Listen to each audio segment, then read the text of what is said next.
तो इंद्र के अभिमान को दूर करने के लिए आज भगवान विविध प्रकार से समझाते हैं। श्री भगवान वाच बाबा इंद्र बारिश करने वालों ना है। कौन है बारिश करने वाला? कर्मणा जायते जन्तु कर्मणैव विलीयते सुखम दुखम भयम क्षेमम कर्मणैव विपद्यते। बाबा बारिश करने वाला इंद्र नहीं, अभी तो बारिश करने वाले तो आपके सत में है। कर्म की प्रधानता बताई सज्जनों यहाँ पे भगवान ने। और पूज्य बात गोस्वामी जी ने भी तो कहा है, कर्म प्रधान विश्व रचिरा। कर्म प्रधान विश्व रचिरा। जो जस करहि सो तस फल चाख। जो जस करहि सो तस फल चाख। कर्मणा जायते जन्तु कर्मणैव विलीयते सुखम दुखम भयम क्षेमम कर्मणैव विपद्यते।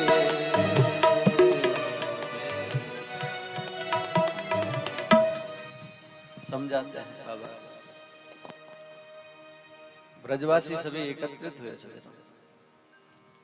बाबा ने कही देख लाला, ठीक है मैंने तेरी बात मानी, पर सबंते समाज में भी तो पूछना पड़ेगा।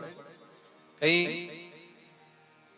तेरी इस बात को ना माने, क्योंकि बाबा से कही थी ना, गिरी गोवर्धन हमारे साक्षात देवता हैं, उनकी पूजा करो। सभी एकत्रित हुए हैं सज्जनों, और बाबा ने चर्चा करी सबंते, और लाला ने कही देखो ऐसे ऐसी बात कन्हैया ने समझा दिया। और जिसको भगवान समझाना चाहे फिर समझते देरी नहीं लगती, वो समझ जाता है कि नहीं। कोई जनसाधारण को कोई ऐसा ही बंदा समझाए तो समझ में नहीं आएगी, पर भगवान जिसको जो समझाना चाहे वो ना समझे कैसे हो सकता है। ब्रजवासी मान गए, क्योंकि ब्रजवासी जानते हैं नंद के लाला की जो लीला है, दर्शन किया है। पूतना जैसी राक्षसी, अगासुर जैसा दैत्य, तृणावर्त, केसरी, अनेकों दैत्यों का वध छोटे से कन्हैया ने। कालिया नाग को न था, इतना विषाक्त जल था यमुना का। कन्हैया की सामर्थ्यता को जानते हैं सब, भला जाने क्यों ना, क्योंकि जो ब्रजवासी है कोई साधारण नहीं है। मैंने कथा में निवेदन किया था, वो तो साक्षात भगवान के लीला में सहयोग करने के लिए भगवान के विविध पार्षद, वेद की ऋचाएं, संत मुनिजन, जो सूखे पत्ते हवा पी करके जिन्होंने भगवान के लिए कई जीवन त्याग दिया, ऐसे परमहंस आज सब ब्रजमंडल में ग्वाल बाल बनकर के आए हैं भगवान की सन्निधि पाने के लिए। सब समझ गए, सब जो इंद्र के लिए भोज्य पदार्थ बना के रखा था, सबको अपने बैलगाड़ों में रखा है और चले हैं, है ना। सब चले, पूजन किया, परिक्रमा दी, वापिस आ रहे थे। साक्षात भगवान ही प्रकट होकर के गिरिराज के रूप में लाओ ब्रजवासी भोकार होगा। सब कुछ आनंद के साथ सुसंपन्न हो गया। और जैसे ही वापस आ रहे थे, अपने अपने घरों की तरफ जा रहे थे, उसी समय इंद्र को पता पड़ा गणम सांवर्तकम नामम मेघानाम चांद कारणम इंद्र प्राचोदयत क्रुद्धो वाक्यम चाहे समान्युतः। सुखदेव स्वामी यहाँ पर कहते हैं कि इंद्र को जब पता पड़ा कि मेरी पूजा बंद कर दी नहीं ब्रजवासियों ने, अब तो सांवर्तक नामक जो मेघ है, प्रलयकालीन मेघ जिनको कहते हैं, उनको आदेश दिया, जाओ ये ब्रजमंडल को डुबो दो। ब्रजमंडल बचा नहीं रहना चाहिए, क्योंकि ब्रजवासियों ने घोर अपराध किया है, मेरी पूजा बंद कर दी। सज्जनों, मेघ ने गरजना प्रारंभ किया, और यहाँ पर सुखदेव स्वामी कहते हैं, स्तृणम स्तृणम वर्षधरः, हाथी के सूंड जितने मोटे मोटे ऊपर से पानी की जब धार गिरने लगी, जा रहे थे अपने अपने घरों में, परंतु अब सब ब्रजवासी कन्हैया की तरफ भगे भगे आए। कृष्ण कृष्ण महाभागा त्वन्नाथम गोकुलम प्रभो तातु मरस देवानाम कुपिता भक्तवत्सलः। हे भक्तवत्सल भगवान, आप हमारी इंद्र के कोप से रक्षा करिए, नहीं तो ये हमको क्या ब्रजमंडल को डुबा के रख देगा। हे कृष्ण कृष्ण महाभागा त्वन्नाथम गोकुलम प्रभु, हे प्रभु, हे नाथ, हे गोकुल के नाथ, हे हम सब ब्रजवासियों के नाथ, आप हमारी रक्षा करें इंद्र के कोप से। भगवान ने कही, देखो ब्रजवासियों, जिस देवता की पूजा तुमने करी, मदद भी वही करेगा। चलो गिरी गोवर्धन की तलेटी में। और जैसे ही पहुंचे, कन्हैया ने कही, देखो ब्रजवासियों, मेरो देवता कह रहे हो कि मोह छत्र की तरह उठा लो, एक छाते की तरह उठा लो। ब्रजवासी तनसुका मनसुका कहवे लगे, चौरेदारी के कोई ये मजाक को समय है? सात कोस के गिरी गोवर्धन और छत्र जैसे कैसे उठ जाएंगे? बोला कोई छाता है जो उठ जाएगा? कन्हैया बोले, तुम करते धरते तो कुछ है ना, बकर बकर करते हो। अरे देवता ने कही तो कापा तो उठ जाए, लगाओ जोर। और जैसे ही लाला ने जोर लगाई सज्जनों, वो तो ऐसे उठ गया, वो 7 कोस का गिरी गोवर्धन, 21 किलोमीटर का पर्वत, कोई एक पाषाण खंड नहीं है सज्जनों। करोड़ों अरबों पाषाण खंडों से मिलकर के वह निर्मित 7 कोस का गिरी गोवर्धन ऐसे उठा जैसे एक हो, असंख्य होते हुए भी एक है। ये भगवान की शक्ति है सज्जनों। भगवान धारण किया। अब तो सब वासियों से कहा, आ जाओ। किस प्रकार उठाया? बोलो, इत्युक्त्वे केन हस्तेन कृत्वा गोवर्धनाचलम दधार लीलया कृष्ण छत्राकमिव बालकः। जिस प्रकार से एक छोटा नन्हा मुन्ना सा बच्चा छोटी छत्री को उठा लेता है, सहजता के साथ में, बिना परिश्रम के। छत्री उठाने में छोटे से बालक को कोई परिश्रम नहीं होता, जिस प्रकार, उसी प्रकार ये 7 कोस के गिरी गोवर्धन को भगवान ने अपनी कनिष्ठिका उंगली पर धारण किया, वो भी बाएं हाथ की कनिष्ठिका उंगली में धारण किया, और कहा, ब्रजवासियों आओ गिरिराज की तलेटी में। अब तो सब गए, एक दूसरे को दर्शन कर रहे थे, है ना। यहाँ तक की कथा कल सुनी थी हमने, सुनी थी कि नहीं? अब यहां से आगे के दर्शन करते, क्या लीला हो रही है ये समझना सज्जनों। जो भगवान भक्त और भगवान है ना, एक दूसरे को निहार रहे, तो उसी भीड़ में हम भी कहीं हैं, इस भावना के साथ में इस लीला के दर्शन करना। और यथार्थ में सज्जनों, हम सब के पास ही तो भगवान है, नहीं है? अब तो धारण किया है कन्हैया, सभी ब्रजवासी कोई हाथ लगा रहा है, जिसके पास जो था। किसी के पास लाठी डंडे थे तो लाठी डंडे भी लगा दिए, कोई बढ़िया ऊंचे थे तो जो ऊंचे थे ब्रजवासी, उन्होंने अपना कंधा लगा दिया, किसी ने अपना हाथ लगाया, किसी ने अपने पास जो डंडे थे वो डंडे का सहारा दिया। सब लगे महाराज गिरी को साधने में, गोवर्धन को साधने में। एक दिन हो गया, 2 दिन हो गया, अब कन्हैया तो कही, बोले लाला देख, हम तो एक एक करके थोड़ो थोड़ो कछु खा पी के आ जाए, क्योंकि वहां तो भोज्य पदार्थ तो पर्याप्त था ना। गोवर्धन की पूजा के लिए जो 56 भोग बना करके लेकर के गए थे ब्रजवासी, भोज्य पदार्थ तो था, पर लाला देख, हम तो खा पी के आ रहे, और तू है कि 3 दिन से ऐसे ही खड़ो है, हाथ हार गए होगो तेरो, भूख लगी होगी तो है, ऐसो कर कन्वा तू जा। तो कुछ खा ले, हम जो है सादे हैं गोवर्धन को। लाला बोले देखो बालकों, तुम लोगों ने गिरिराज सदे को ना है। अब तो मनसुखा ने टेढ़ी निगाह से देखी चौरेदारी के, अपने आप में तो बड़ा बलवान माने हैं, नेक से उंगली आपने लगा रखी है और हमने इतने मोटे मोटे डंडे सब ब्रजवासी ने लगा रखे हैं, और तू कहता है कि तुमसे ना सदे को बड़ी तेने एक उंगली में साध रखी है, ऐसी बात हमने बनाएगो तो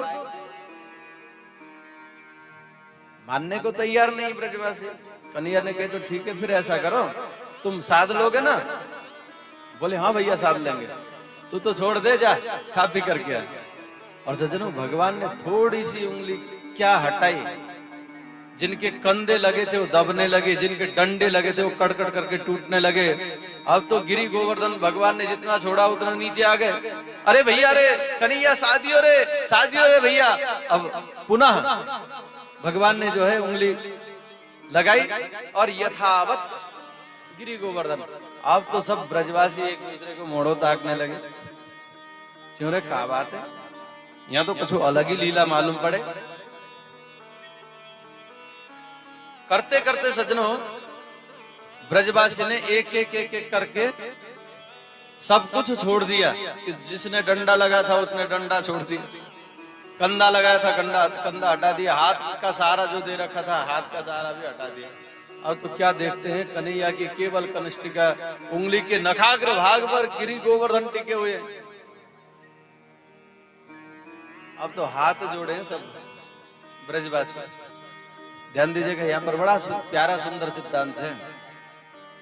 जिस प्रकार से गिरी गोवर्धन को भगवान ने धारण किया था ना सब, पर ब्रजवासियों को ये भान था कि हम भी लगे हैं, हा? लाठी लगाए, डंडे लगाए, कंधे लगाए, परेशान थे बिल्कुल, हा? दबे जा रहे थे, ताकत लगाए जा रहे थे, पर क्या वास्तविक उठाने में ब्रजवासी थे? उसी प्रकार से जनो ये जो गिरी कहते हैं भार, हमारे जीवन का संपूर्ण भार भी भगवान धारण करता है सज्जनों। ये हम केवल और केवल जिस प्रकार गलत फहमी थी ना, गलत फहमी है कि हम या पर चलाने वाले हैं कि किसी समाज को चला रहे हैं, क्या तो कहा करता हूँ भू न हो। तो हम एक रोटी अपनी इच्छा से नहीं खा सकते भैया, हम में कोई सामर्थ्यता नहीं है, शक्ति सामर्थ्यता नहीं है, करने कराने वाले भगवान है। तो हमारे जीवन का जो भार है ना वो भी भगवान ही हरण करते हैं। जिस प्रकार ब्रजवासियों को गलत फहमी थी, ऐसे ही हम गलत फहमी में बैठे हैं कि करने वाले हम हैं, हम कुछ नहीं है करने वाले। हाँ, वास्तविक हम करने वाले होते तो असमर्थ क्यों हो जाते सज्जनों? इसलिए कथा का ये सिद्धांत है, जो कुछ भी हो रहा है उसकी कृपा से हो रहा है। करने वाला कराने वाला वो है आप, और हम निमित्त बने हैं। हाँ, एक दिन, 2 दिन, 3 दिन, 4 दिन, 7 दिन हो गए सज्जनों। अब तो जैसे 7 दिन हुए कन्हैया ने कही, क्योंकि ब्रजवासियों की स्थिति परिवर्तन हो चुकी है। ब्रजवासी बालक जो कन्हैया को अपना मित्र मानते, दोस्त मानते, वो सब हाथ जोड़े खड़े हैं। भाई भगवान का भाव आ गया ना यहाँ, अब तो यहाँ भगवत भाव आ गया, तो बस भक्त और भगवान की जो स्थिति है, जैसी मर्यादा है, उस मर्यादा के ऊपर बस हाथ जोड़े खड़े हैं। अब कन्हैया ने कही, बोले जरा देख कर आओ बाहर बारिश हो रही है कि नहीं। और सज्जनों जब बाहर देखा मनसुखा ने, बोले वहां तो धूल उड़ रही है। बड़ा आश्चर्य। उधर सुखदेव स्वामी ने जैसे कि परीक्षित कहते हैं, बोले गुरुदेव ये समझ में नहीं आई, 7 दिन 7 रात तक गणम सांवर्तकम नाम मेघा नाम चांद कारणम श्रुणम श्रुणम वर्ष धरा, और अब धूल उड़ रही है, ये कैसा क्या? कुछ समझ में नहीं आई बात। सुखदेव स्वामी कहते हैं देखो परीक्षित, ये भगवान की लीला है। हाँ, जब मर्यादा पुरुषोत्तम प्रभु श्री रामचंद्र प्रभु के रूप में अवतार धारण करके आए, जगत जनक नंदनी जानकी नित्य प्रति ब्राह्मण संतों को भोजन कराने के उपरांत वो प्रसाद पाती थी, ऐसा उनका नियम था। आज अपने स्वामी प्रभु श्री राम से कहा जगत जननी माँ सीता जी ने कि स्वामी कोई ऐसा ब्राह्मण संत आए जो अच्छा खासा भोजन करे, है? तो बढ़िया भोजन कराने में आनंद आए। अब थोड़ा सा खाने के उपरांत जो है बस बस कर देते हैं तो उतनी तृप्ति नहीं होती। बढ़िया भोजन करने वाला हो तो भोजन कराने में अलग ही आनंद है। तो भगवान ने कहा ठीक है देवी। तो भगवान ने अगस्त मुनि को जो है निमंत्रण दे दिया। बोले हे संत भगवान, आपको भोजन का निमंत्रण आना है। जानकी जी आपको भोजन पवाएंगे, फलाने दिन आपको आना है और अच्छे से भोजन करना है। ध्यान दीजिएगा, क्या कहा? बोले अच्छे से भोजन करना है। अब तो सज्जनों समझ गए, संत भगवान समझदार को इशारा काफी है। भोजन का निमंत्रण दिया, जिस दिन का था उस दिन आए। आज संत भगवान आए हैं। मैया ने भोजन कराना प्रारंभ किया। जैसे भोजन की थाली ला करके आगे रखी, बाबा कहने लगे, अगस्त मुनि कहने लगे, बोले देवी भोजन कराना हो तो बढ़िया तरीके से कराओ। ये क्या है? ये छोटी छोटी कटोरी में ये क्या होगा? बढ़िया तरीके से कराओ, इतने से क्या होने वाला? मैया प्रसन्न हो गई। हे संत भगवान, भोजन करना प्रारंभ करिए आप, मैं बढ़िया से पवाऊंगी। और जैसे प्रारंभ किया सज्जनों, मैया जब तक लेने गई तब तक जैसे आकर के देखा तो बिल्कुल साफ धुबे पूछे पात्र रखे। माता भी कोई साधारण नहीं है। यहाँ पर संत जन कहते हैं कि देखो रिद्धि सिद्धि का आह्वान किया मैया ने। गणेश जी स्वयं हलवाई बन करके भोजन प्रसादी बनाने लगे सज्जनों। कई दिन जब भोजन चलता रहा, अब तृप्त होने का नाम नहीं, क्योंकि भगवान ने कहा था ना अच्छे से भोजन करना है। तो दमादम भोजन किए जा रहे थे। अब तो मैया ने प्रभु के चरणों में प्रणाम किया, मर्यादा पुरुषोत्तम भगवान श्री राम के चरणों में, हे प्रभु, हे स्वामी, अब जो श्रद्धा पूरी हो गई है। हाँ? किसी भी चीज में अति सर्वत्र वर्जित कहा गया है। अति नहीं होनी चाहिए किसी भी चीज की, है ना? अति अगर किसी चीज की हो तो किसी भी चीज की अति अच्छी नहीं है। अब भगवान सीधे आए, आकर के कहा कि देवी बड़ी भूख लगी है, थोड़ा वो प्रसादी का थाल लगाओ। भगवान आकर के बैठे हैं सज्जनों उधर अगस्त मुनि के समीप में, और भोजन प्रसादी लेकर के उठ गए। जैसे उठे तो भगवान ने ऋषि कहने लगे, बोले महाराज भोजन में बड़ा आनंद आ रहा था, अब आपने पंगत जूठी कर दी। और संत समाज में, साधु समाज में ऐसा होता है सज्जनों, भोजन करने के बाद में जय जय श्री राधे, राम कहे सुख बुझे, कृष्ण कहे दुख जाए, महिमा महाप्रसाद की पाओ प्रेम लगाए, संतों हरे हरे बोल के पाना शुरू करते हैं। और साथ में जब सबका हो जाए, जय जय श्री राधे, जय जय श्री राधे, जय जय श्री राधे, सबका हो गया, एक साथ उठते हैं, एक एक करके नहीं उठते। हाँ, तो बोले प्रभु, भगवान ने कहा, हे संत भगवान, बस अब श्रद्धा पूरी हो गई। जनक नंदनी की श्रद्धा पूरी हो गई, तो अब डकार लिया, ठीक है प्रभु, बस बस देवी, पूर्ण हो गया मैं। अगस्त मुनि ने कहा, बोले भगवान अब भोजन तो करा दिया, फिर जल भी पान कराओ। हाथ जोड़ दिया भगवान ने, आपको जल कैसे पिलाऊं?